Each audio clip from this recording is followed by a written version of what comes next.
What's up, guys? Welcome. What's up, guys? Welcome to another bang. We are back with another video. We are here watching 3 true horror stories animated by IMR Animations. So we ain't gonna be all this talking. We better get it cracking in a second. Place. I was still adjusting to life without Brock, my fiance, who passed away under mysterious circumstances 6 months ago. He was stuck deep into ritualistic practices ever since he lost his mom and seeked a way to contact her spirit. His absence left a void in my life that nothing could fill. When the delivery guy arrived that night, he held onto the bag for a moment longer than usual, staring at me with an unsettling intensity. His eyes were dark and piercing, and his demeanor made my skin crawl. He handed me the bag and left without a word. As I closed the door, a note fell out from the bag. It read, "Brock is alive." My heart raced. Could it be true? I rushed outside, but the delivery guy had vanished into the night. I felt a mixture of hope and dread. I had to find out more. Over the next 13 days, I ordered the same meal from the same restaurant, hoping to see that delivery guy again. Each night, a different person showed up at my door, and each night I was left disappointed. On the 13th day, he finally arrived. What did you mean when you said Brock is alive? The delivery guy looked puzzled. "I'm sorry, I don't know what you're talking about. This is my first time delivering to you." Is this a joke? "Ma'am, I'm just here to deliver your food." How do you know Brock? "I don't know any Brock. Look, miss, I'm not looking for any trouble. The food is $12.50. I felt a wave of confusion. Was he lying? He left, and I opened the food parcel to find another note. "Brock can hear us. Please meet me under the bridge on Mount Boulevard tomorrow evening at 6. Damn. The next evening, I stood under the bridge, feeling the cold wind whip through my hair. I waited for an hour, but no one came. Disheartened, I returned home. But to my shock, my apartment looked like it had been hit by a hurricane. The wall art was gone, the TV missing, litter everywhere, and my bedroom drawers were ransacked. I was in a state of panic, and that is when I put 2 and 2 together. The delivery guy was a scamster. He probably looked up that I had lost my fiance and planned the whole thing to get me out of the house and... No shit. Oh, I was shocked that you fell for that shit. ransack it. I called 911, my hands trembling as I dialed. 2 cops arrived quickly. They sat with me, calmed me down, and started talking the details. They called another unit with the information who arrived and brought a news that shook us all. They found a van in the parking lot of my building, containing all my stolen items. The thief hadn't left with the loot. Damn, we might still have the thief inside. Did you check all the rooms? No, I was too distraught. I never looked into the guest bedroom. The police barged into the guest room. I heard a gasp from one of the officers while the other rushed out urgently and started speaking something on his radio.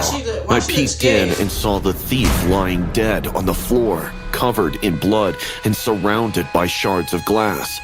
What happened here? I was horrified. The police looked at me with suspicion, but then they noticed the mirror in the corner. Written in blood were the words, "It was Brock." I was in shock. Was his spirit somehow involved in all this? That night, I fell into a restless sleep at my sister's house since my place was sealed. My mind swirling with fear and confusion, all the pain which I had finally started to avoid, surfacing. But in my dream, I saw Brock. He looked just like he did before he died. Handsome, with a gentle smile that always made me feel safe. He reached out to me, but before I could touch him, he vanished. When I woke up, I felt a strange sense of peace, as if Brock had given me a message. I got out of the bed and went to the bathroom, where I saw a faint reflection of Brock in the mirror, smiling at me. Tears streamed down my face as I whispered to his reflection, I miss you so much, Brock. His reflection slowly faded, but the warmth in my heart remained. I knew that Brock was somehow still with me, protecting me. I didn't understand the supernatural events that had unfolded, but I felt a deep connection to Brock's spirit. That was a good intense. I've been the manager of Harrow Apartments for over a decade. The building, with its tarnished reputation, is known among delivery drivers as a place where strange things often happen in the elevator. Some call it haunted, others say it's cursed. Whatever it is, it's my job to keep things running smoothly, or at least as smoothly as they can in a place like this. The rumors started years ago, but the incidents that cemented Harrow's infamy was hard to dismiss. The first one was the most shocking. A young delivery guy, maybe in his early 20s, entered the elevator with a bag of food. The CCTV footage showed him looking around nervously as soon as the doors closed. He seemed to hear something. Then his eyes widened in horror. Without warning, he burst into flames. Spontaneous combustion, they call it. One moment he was there, the next, gone in a blaze. How does someone just burst into flames? The second incident wasn't any easier to explain. Another delivery person, an older man this time, entered the elevator. The footage showed him clutching his chest as soon as the door shut. He stumbled, gasping for air, and collapsed. A stroke, the doctor said, but the timing was uncanny. Then there was a third. A woman delivering groceries.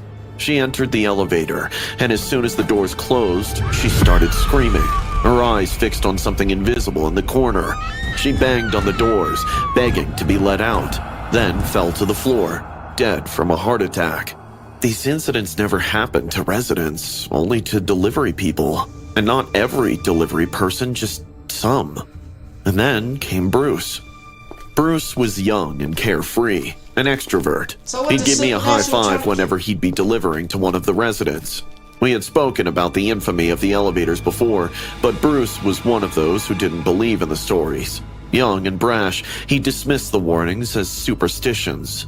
It's just an old building. Nothing's gonna happen to me. Unless the elevator wires snap. Then you'd go to jail, buddy. That day, he entered the elevator with a bag of takeout. I wasn't at the reception, but saw these later through the CCTV recordings. He pressed the button for the 10th floor, but the elevator stopped after a few seconds of going up. Confused, he pressed more buttons rapidly, but nothing happened. The CCTV footage showed him standing there, perplexed, when he suddenly went limp, but remained standing, kinda like sleeping while being up. What I saw next... I don't believe in all the spirits and shit, but I saw him suddenly levitate in the air for a few seconds before collapsing. Bruce woke up and frantically pressed the buttons again. His eyes widened in terror as he turned towards a corner of the elevator. He started screaming and banging on the doors, his face twisted in fear. And then, for a fraction of a second, the footage showed a shadowy, almost invisible figure in the corner. Bruce saw it too and froze. Then the camera glitched, and the screen went black. When the footage resumed, Bruce was gone. He had entered the elevator, but never left it. He vanished without a trace. What is happening in that elevator? Oh, the legend goes back to the building's construction during the Great Depression. Work halted at the 21st floor when funds dried up. The construction workers, suddenly jobless, faced hunger and despair. One worker, in his desperation, jumped from the 21st floor into the elevator shaft. His body was never found, and when the construction resumed 2 years later, no one bothered to check for a body at the bottom of the rubble in the shaft. I've come to believe that the workers' spirits haunt the elevator. Maybe it's revenge, or maybe it's something more sinister. The spirit seems to target only those who are carrying food, perhaps a cruel reminder of his own hunger and despair. I've tried to get the elevator inspected, but every time the technicians come, they find nothing wrong. It's as if whatever haunts the elevator knows when it's being watched. The residents have their theories. Some say the worker's spirit is trapped, reliving his last moments over and over. Others think it's a curse that anyone who enters the elevator with food is doomed. I don't know what to believe, but I do know this. The elevator isn't safe. I've thought about quitting, but something keeps me here. Maybe it's the hope that I'll find a way to end the curse, to put the spirit to rest.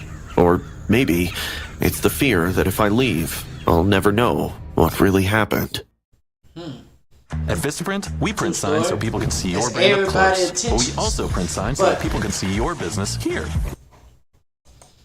See, what I like about that story was my bro. Like, what would you do in that scenario? Ain't no way you would do. You a delivery guy. You are dead, like automatically, because it's only targeting deliveries. I used to work for DoorDash a few years back. This incident happened during my last food delivery. I was riding my scooter into another Saturday night of dodging puddles and shady characters, all for a few extra bucks. If surviving in this world was tough, it was tougher in NYC. I stopped by the restaurant, which was an old Chinese takeout place I never came across before. A short, bald man came out from the kitchen holding a parcel. The place reeked of rotten meat, and I seriously questioned their hygiene and food quality. Handing me over the parcel, the man said it was to be delivered to an address named the Myers house. The old man looked at me with a blank stare and said, "Deliver it promptly before midnight. Do not knock. Leave it on the doorstep." So, should I make a call or something to let the customer know that I've... You wouldn't want to disturb Mrs. Myers. Trust me, it's for your own good. The man returned to the kitchen, and I couldn't help but think how weird everything was about this delivery. The GPS led me down an abandoned road. Soon, a dark shape materialized from the murk. A dilapidated house with its windows boarded up, staring back like lifeless eyes. Despite the thick, humid air, I felt a shiver run down my spine. I rechecked the address. It matched. A faint light illuminated the dark porch. There was no doorbell. I hesitated for a moment, then knocked on the heavy oak door. The sound cut through the thick silence, but there was no reply. I tried a few more times, growing more frustrated. Just as I was about to give up, the door creaked open. An old woman's partial face appeared in the crack. Her blue eyes glowed in the dark. In a raspy voice, she whispered, "Didn't he tell you not to knock?" Yes. "He did, but it's so dark out here, I didn't want to leave your food unattended." Seems like you're different than the others. I handed her the package, and her bony fingers brushed on my hands while taking it. Her touch was cold and creepy. Just then, a loud thunder cracked outside and heavy rain started. Made a mistake. I murmured to myself in a low voice, "Damn it, now I have to drive back in this weather." Well, you can wait here. No. Maybe have a glass of wine till the rain slows down. A glass of wine wouldn't hurt, so I stepped in. The inside was a complete turnaround from the creepy exterior. A roaring fire crackled warmly in a grand stone hearth, casting a cozy glow over a luxurious living room. Eleanor introduced herself with an apology and asked me to have dinner with her. While I ate, Eleanor talked about the weather and the town. Her eyes, the only part of her face lit up by the fire, glowed with an unsettlingly bright amber. An eerie sensation started to crawl up my spine. After finishing the last bite, a strange emptiness settled in my stomach. "Thank you," I said, pushing the plate away. That was deliciously different. I had no idea this restaurant serve was this good. Eleanor chuckled, letting out her crooked teeth, and said, "Yeah. People often judge by the physical appearance. Anyways, it's time for dessert." I ran my hand over my full stomach and told her I didn't have a place left for dessert. And that's when her face changed. She grinned and picked up a sharp steak knife, saying, "The dessert is for me, dear. I'm happy the restaurant sent a white guy after such a long time. And I'm even happier that you knocked on the door." A sudden wave of dizziness hit me. My head spun, and the warmth from the fire turned into an overwhelming heat. Panic surged up my throat. I tried to stand, but my legs felt like lead. Eleanor moved towards me with an unsettling hunger and a cruel smile. She was no longer frail. "I'll enjoy you slowly. I promise." This wasn't just a bad takeout. This was something far more sinister. With a jolt of adrenaline, I grabbed a heavy brass candlestick from a nearby table. As Eleanor lunged, I swung the candlestick, hitting her with a sickening crack. When she collapsed to the floor, a low, inhuman growl escaped her lips. She still tried to reach out to me. Taking advantage of the momentary reprieve, I stumbled towards the door, vision blurry. My hands fumbled for the handle, finally finding purchase. I slammed the door open and dashed into the rain, lungs screaming for air. I didn't look back. I didn't stop until the ragged outline of civilization reappeared, shimmering like a mirage in the distance. I saw a car coming, and with all my strength, I waved my arms, and then fainted on the muddy road. Later at the hospital, the doctors were baffled by my incoherent ramblings about an old woman who tried to eat me. They told me they found roofies in my stomach, and I think it came from the wine because Eleanor and I ate the same food. What's even more surprising is that the restaurant from where I picked up Eleanor's order vanished from the face of the earth. It was nowhere in the GPS. I'm certain that underground restaurants are scattered through NYC that are secretly filling these cannibals' midnight cravings. One day, he made a lot of mistakes. He made a whole bunch of mistakes. One mistake, the Chinese guy said not to knock on the door, and he knocked. That's one mistake. The second mistake, if it was me, I seen the place look like it's abandoned. I'm sitting there, food right there. I'm not going through the gate. I'm going to hop on my moped and take off. And the third mistake, what the fuck happened to his moped? It just disappeared. Y'all seen it? Like, I'm not crazy, bro. When he was running, the moped wasn't right there. Then she took that motherfucker. The fourth thing is he ate the food. Like, bro, that you really ate the food with her and drunk alcohol? She. I was like, I got on that motherfucking moped and take off. She left it right there and not look back. He made a lot of mistakes. Shit. Then, the actual first mistake is going to an abandoned restaurant. That restaurant looked like it was empty, and you still deliver. And they say this is 3 true horror stories animation. He is a dumbass. His ass almost got killed with his goof ass. And then she's had the nerve to say, "I'm happy that you not, bro." And then one day he should have questioned himself because it was a lot of things he made mistakes on because he was stupid. Because my understanding is, how the fuck do she know what the guy said to me when how she knew he said not to knock? How she know that? Huh? Stupid. Dumbass. I was like, bro.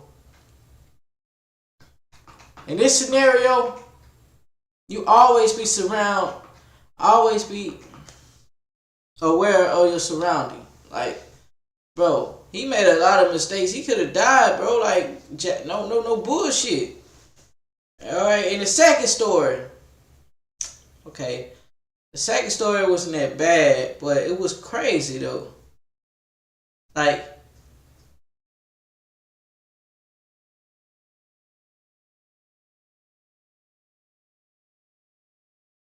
everybody was dying on the elevator. There was deliveries. Like, the delivered food was dying in the elevator.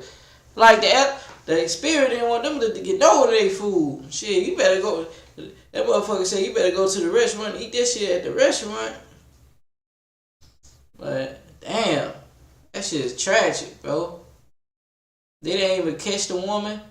They ain't even go catch the woman because I know her ass still there. He said the restaurant. He didn't say about the old woman. So, guys, this is me. I know it's not Sunday. I'm making up for Labor Day. So, I'm doing 2 days of horror animation and horror short films.